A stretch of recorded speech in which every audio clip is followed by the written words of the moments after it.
Olá, pessoal, bom dia, tudo bom? Bom dia, boa tarde, né? Não sei a hora que você está assistindo essa videoaula, mas assim, vamos iniciar as nossas aulas de espanhol, né? Vamos retomar uma parte daquilo que eu falei na última aula sobre acentuação, para que a gente dê início, ou melhor, para que a gente conclua a apostila 1 e já entre na apostila 2, ok? Eu verifiquei para saber se vocês já estavam com essa apostila e me foi dito que sim, então vamos lá, né? Bom, primeiro, gente, eu quero dizer a vocês o seguinte: tenham calma, vai dar tudo certo. As datas do Enem, embora elas não tenham sido alteradas, e eu acho que deve alterar sim, né? Apesar do INEP já ter se pronunciado oficialmente, as datas já, né, estarem em andamento, bem como prazo, eu acho que ainda está no prazo para pedido de isenção. Vamos ficar atento a esses direcionamentos, porque assim, pode ser que adie, como pode ser que não, né? Então é importante que nós mantenhamos o ritmo de estudo, tá? Então, assim, algumas dicas só do que pode ajudá-los, tá? Fazer um planejamento de estudo, seguir o planejamento de estudo é de suma importância. Colocar numa planilha mesmo. Hoje eu vou estudar tal coisa, amanhã eu vou estudar tal coisa. Manter os resumos ativos, né? A busca das palavras-chave, os mapas mentais, tudo isso vai ajudar muito.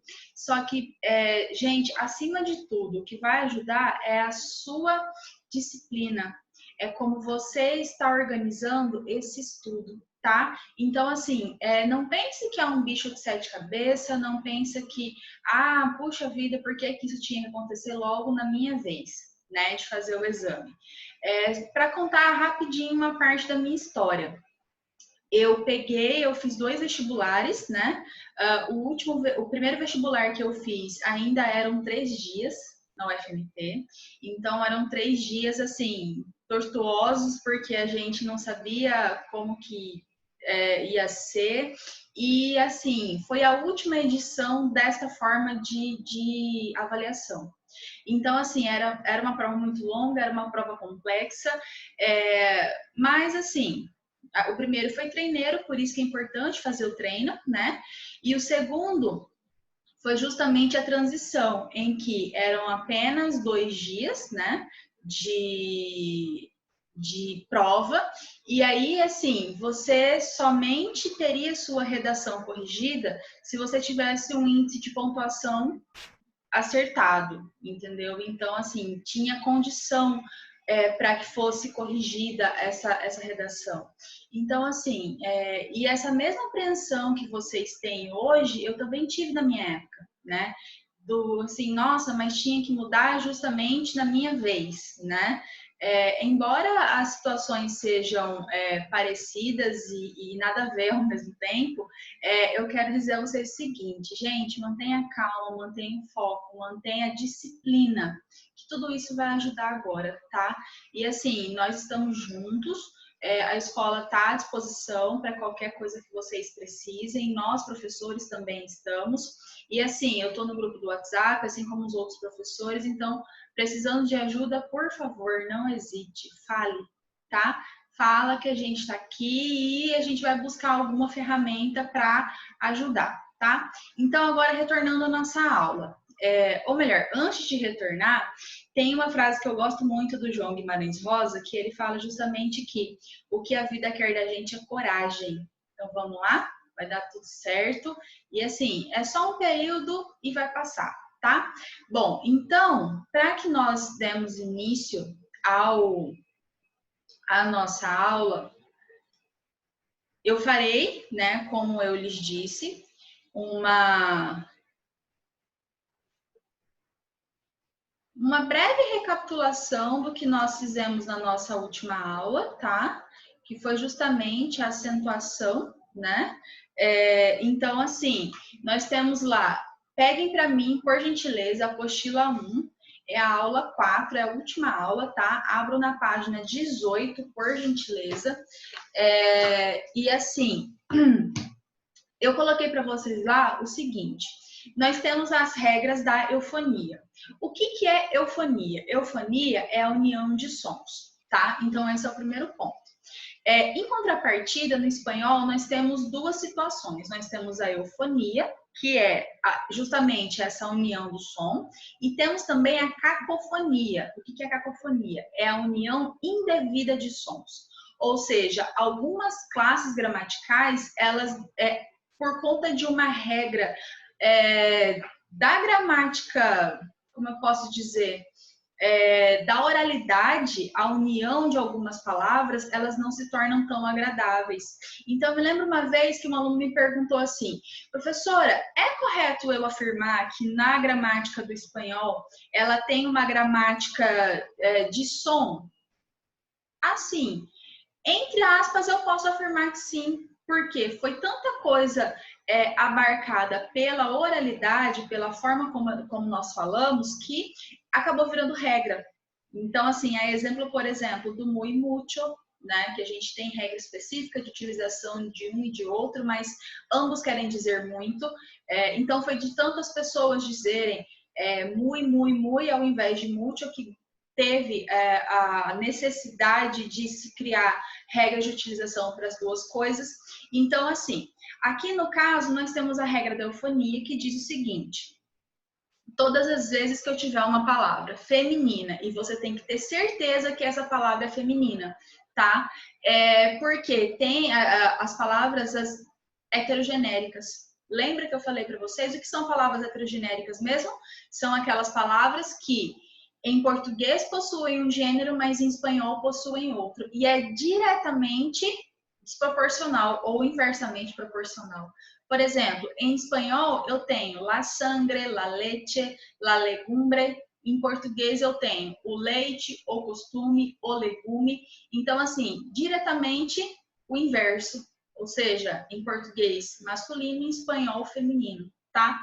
Mas, além de você ter certeza que essa palavra é feminina, ela precisa começar por A ou HA, e esse mesmo A ou HA precisa ser tônico, tá? Ou seja, a primeira sílaba tônica. E logo para frente, nós já iremos estudar a parte da acentuação, tá? Que é o próximo slide. Então, por exemplo, eu tenho lá, ada, ele ou lá. Ele, porque é uma palavra feminina, começa por A ou HA, e esse mesmo A ou HA é tônico, ok? Então, eu tenho aqui ele, ada. Deixa eu só fazer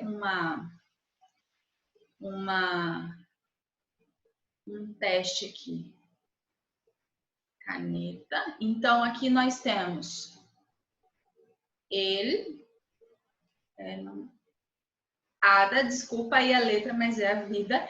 E quando eu mando essa mesma palavra para o plural, eu tenho las. Opa. Quase não coube. Las hadas. Então, assim, vocês podem perguntar, mas professora, por que no singular eu tenho ele e no plural eu tenho las? Justamente, gente, por conta do seguinte, quando eu mando essa palavra para o plural, o S, ele impede a união do A do lá mais o A do HA. Entendeu? E por isso eu posso colocar lasadas, sem problema nenhum. E aí vem uma pergunta que eu sempre faço, porque isso já caiu em provas de vestibulares. E aí vem uma contribuição minha, que eu também tenho dito muito a vocês. Se tiver que cair gramática, né, no Enem, que assim, as pessoas estão considerando essa possibilidade, sim, vai ser coisa tranquila, sim. Entendeu? Que a gente estuda bem no comecinho do ano, coisa bastante simples. Então, a gente precisa estar ligado para não perder ponto, ganho, né? Que é como eu sempre falo para vocês. Cara, língua estrangeira deve ser gabarito, ponto. A gente não pode titubear e perder ponto besta. Entendeu? Deixa para perder ponto nas matérias que exigem mais de vocês. Então, lá vem a pergunta. Ao me referir a uma palavra feminina que cumpre os requisitos da eufonia com um artigo masculino, ela perde o gênero? Não, ela continua sendo uma palavra feminina, mesmo eu tendo ele na frente, ok? Segundo exemplo, el olá, árvore. El árbol. Ok, ele tem... ele começa por A, ele é tônico, ok. Mas quando eu mando essa palavra para o plural, eu descubro que ela é uma palavra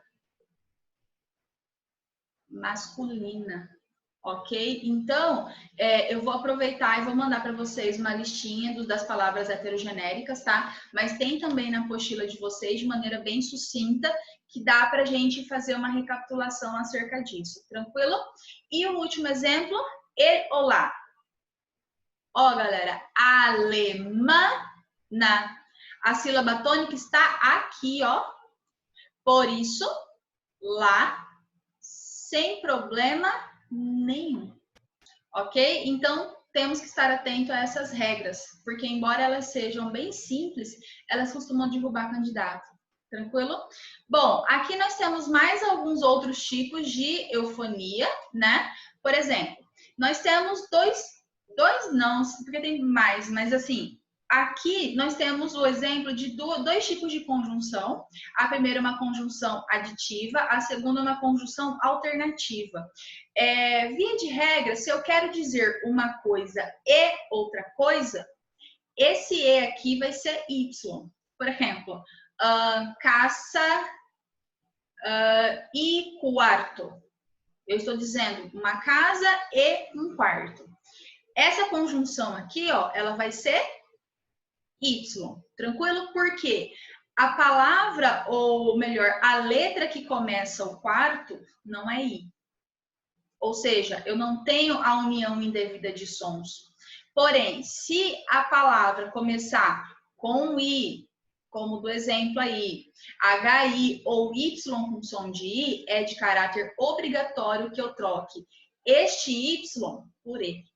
Ok? Então, aqui eu tenho caça e igreja, justamente por conta deste I aqui. No outro exemplo, eu tenho este e aquele, em função deste A aqui, ok? No próximo exemplo, ou melhor, na próxima situação, o ou o. Via de regra, a conjunção alternativa é o, que quer dizer ou. Mas, se a outra palavra eu quero dizer uma coisa ou outra coisa, se essa outra coisa aqui começar com o ou HO, é de caráter obrigatório que eu troque essa conjunção do meio o por um. Ok? Então, ó, aqui no exemplo eu tenho yo, o, outro. Por quê? Em função deste o aqui. Ok? E no outro exemplo também, siete, o, ocho. Ok? Agora, se eu tenho, por exemplo, este ou aquele, aí eu uso o sem problema nenhum, porque a segunda palavra não tem nada a ver. Ok? Então, assim, deu pra gente dar uma recapitulada? Beleza, então vamos seguir. Acentuação gráfica. Gente, essa é a aula 1 da apostila. Uma recomendação importante que eu esqueci de falar para vocês no início da aula. Galera, eu preciso que vocês anotem isso tudo no caderno, tá? Eu vou atribuir ponto de caderno, como eu sempre faço, né? Eu mandei no final dessa aula, eu vou deixar a tarefa para que vocês façam também. Então, essas tarefas, elas valerão ponto, tá? De tarefa. O caderno precisa estar impecável. Tem algumas coisas a mais que eu pedi para que vocês traduzam. E tem que traduzir, não é para fazer cara feia, tá? Porque é aquisição de vocabulário e a gente precisa correr contra o tempo. Ok? Então, assim, abram para mim a apostila, por gentileza, a apostila 2, tá? É a primeira aula de espanhol. Abram para mim, por favor, lá na página 2. Tranquilo? Então, vamos lá. Acentuação gráfica. Quando a gente fala de acentuação gráfica, nós temos as palavras agudas, Temos as palavras lianas e temos as palavras esdrúxulas. Então, assim, aqui no aguda, coloquem para mim o 1, não sei se eu vou dar conta de fazer, e uma setinha ao contrário. Liana, 2, e uma setinha também ao contrário. E 3 nas esdrúxulas, e também uma setinha ao contrário. Para quê? Para te ajudar a memorizar o seguinte: as palavras agudas do português são as nossas oxítonas, tá?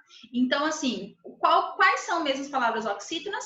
É a primeira sílaba tônica sempre contada do final da palavra para o começo dela. Então, por isso, um e a setinha ao contrário, tá? Então, nós temos lá, por exemplo, sílaba tônica no último lugar. Exemplo, caracol.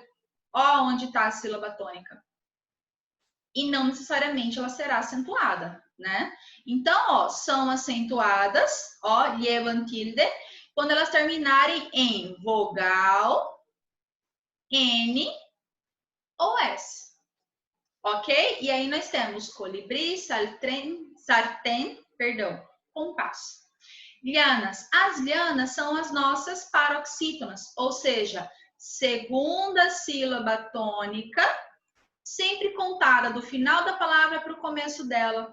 Então, ó, elas são acentuadas quando não terminarem, ó, em vogal, N ou S. E aí nós temos cálix, árbol, túnel, ok? E as palavras esdrúxulas, que são as nossas proparoxítonas, ou seja, terceira sílaba tônica de trás para frente, ok? E aí, ó, elas sempre são acentuadas. Ó, sábado, médico, pájaro. E aí nós também temos uma subclassificação no espanhol, porque no português a gente não tem isso aqui, que são as palavras sobre esdrúxulas.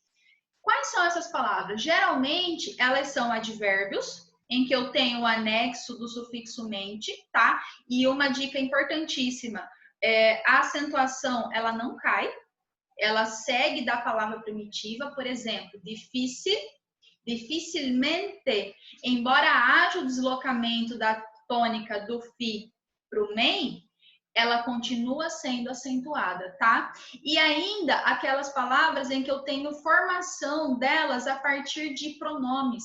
Por exemplo, cómpramelo. Imaginemos que nós estamos acá estudando e eu pido a Thaisa. Thaisa, tu podes comprar para mim o livro? E aí, se eu quiser diminuir essa frase toda e falar mais rápido, eu falo, compra-me-lo, por favor.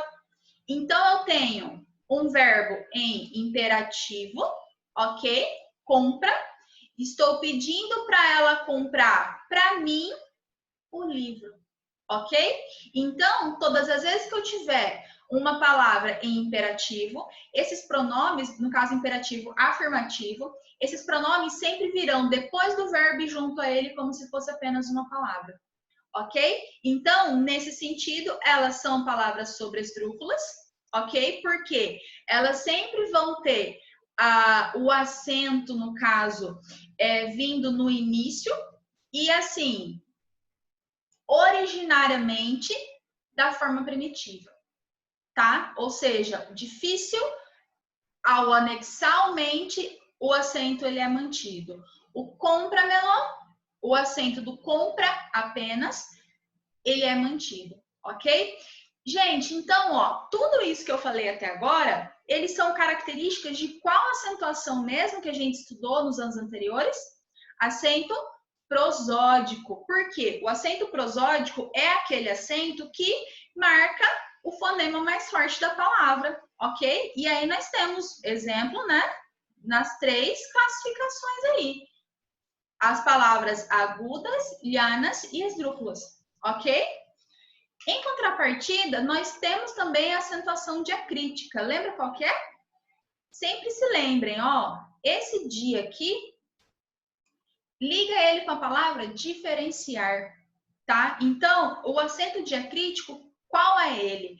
É aquele acento que divide em classes gramaticais diferentes palavras que são escritas iguais, tá? Então, nós temos lá embaixo, ó, ele com acento, eu tenho pronome pessoal. Ele sem acento, eu tenho artigo definido, tá? E aqui eu coloquei para vocês alguns exemplos com os pronomes interrogativos. Porque, olha só aqui embaixo, ó. Ojo, los interrogativos siempre llevan acento. Ou seja, pronome interrogativo, pronome relativo e pronome exclamativo são os mesmos. O que vai diferenciar? No caso dos pronomes interrogativos, eles sempre serão acentuados e praticamente sempre virão acompanhado, ó, do sinal de pontuação equivalente à pergunta.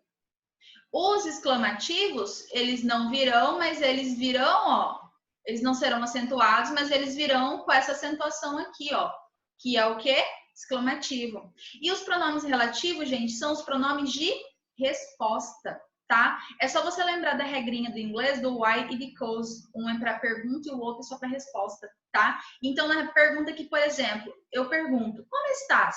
Esse como, ele tem acento, ele é acompanhado, ó, das pontuações de pergunta, e na resposta eu tenho, estou como Deus quiere. Vocês concordam comigo que este como é completamente diferente deste como? Porque um eu estou perguntando e outro eu estou respondendo. Então, acento diacrítico, ele sempre virá para diferenciar palavras que são escritas iguais em classes gramaticais diferentes. Ok? Bom, tareficha, né? Porque nem tudo nessa vida é ficar aí sem fazer nada. Preciso que vocês façam para mim, gente, as páginas 1 a 5, porque tem bastante interpretação de texto, ok? Eu preciso também que vocês façam uma compreensão do texto da página 4. Gente, o texto da página 4 que eu quero que vocês façam para mim, ele se chama Grécia e el urbanismo moderno. Eu não quero tradução. Gente, sempre se lembrem daquelas dicas que eu passei para vocês. Primeiro, como você sabe que você atingiu uma proficiência de qualquer língua estrangeira? Quando você consegue compreender o que está sendo dito ou o que está sendo lido por blocos de palavras. Ou seja, vocês irão ler o texto e escrever para mim uma compreensão em português. Ou seja, ler, entender e escrever o que entendeu. Ah, fiquei enganchada em uma palavra, não tive, como eu posso dizer, não consegui a tradução de tal palavra, a compreensão de tal palavra. Gente, tenta matar pelo contexto. Não conseguiu? Dicionário. Isso é importantíssimo, porque eu acredito que seja uma situação inadmissível você perder uma questão de Enem porque, eu não soube qual que era a tradução de tal palavra. Não. Então, todas as nossas aulas, até que a gente retorne, inclusive depois que a gente retornar para o presencial, eu vou fazer esse exercício com vocês, como eu já havia prometido em algumas situações, ok? Então, assim, eu quero que vocês leiam esse texto e escrevam para mim no caderno o que entendeu dele. Teve dúvida de uma palavra? Procure no dicionário. O dicionário eu coloquei para vocês no próximo slide, tá? Não usem Google Tradutor, pelo amor de Jesus Cristo. Tranquilo? Bom, as tarefas, gente, terão que estar prontas para o dia 21, tá? Dia 21, próxima terça-feira, ok? Eu vou pedir fotinho das atividades prontas, tá? E assim que a gente retornar, né, para as aulas presenciais, eu vou listar tudo para poder atribuir o ponto. Tranquilo? Bom, gente, é isso que eu tenho para hoje. Mas antes da gente encerrar a aula, eu gostaria muito que vocês ouvissem essa musiquinha aqui, que se chama La Bicicleta, de Shakira. É uma música bem bonitinha. Eu coloquei aqui o endereço, tá? Do clipe, que eu vou colocar daqui a pouquinho pra gente ouvir uma parte. E a letra está aqui, ó. Então, por favor, abram esse link, coloca a letra da música, ouve acompanha, né? Ouve acompanhando a letra da música. E tendo dúvida de vocabulário, por favor, procure no dicionário, tá? E conforme eu disse para vocês, ó, aqui está também o endereço do melhor dicionário online que eu posso dizer, porque assim eu utilizo. Tranquilo?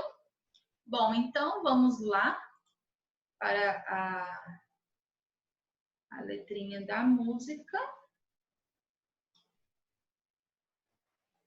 Aqui.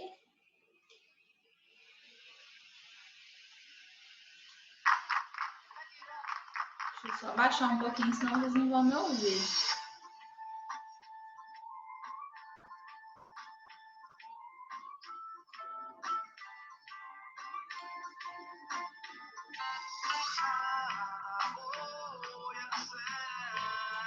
Então, assim, ó, é colocar a música para ouvir e buscando aqui, ok? Eu não usei esse play porque ele fica travando, então é melhor abrir em abas diferentes. Meus amores, então, assim, essa foi a aula de hoje. Nossa, tô toda descabelada. Essa foi a aula de hoje. Estou morrendo de saudade de vocês. Desejo que vocês aproveitem, né? Tenham aproveitado a aula, tenham revisado alguma coisa, né? Já que eu passei. E, gente, por favor, se vocês tiverem dúvida, estou à disposição, tá? Estou no grupo de vocês do WhatsApp também. Se quiser me mandar dúvida, professora, estou perdida, não estou entendendo, né? Estou aqui, tá? A gente só não está em presença física, mas o coração tá junto, viu? Estou morrendo de saudade. Um beijão, fica com Deus. Até a próxima aula. Tchau, tchau.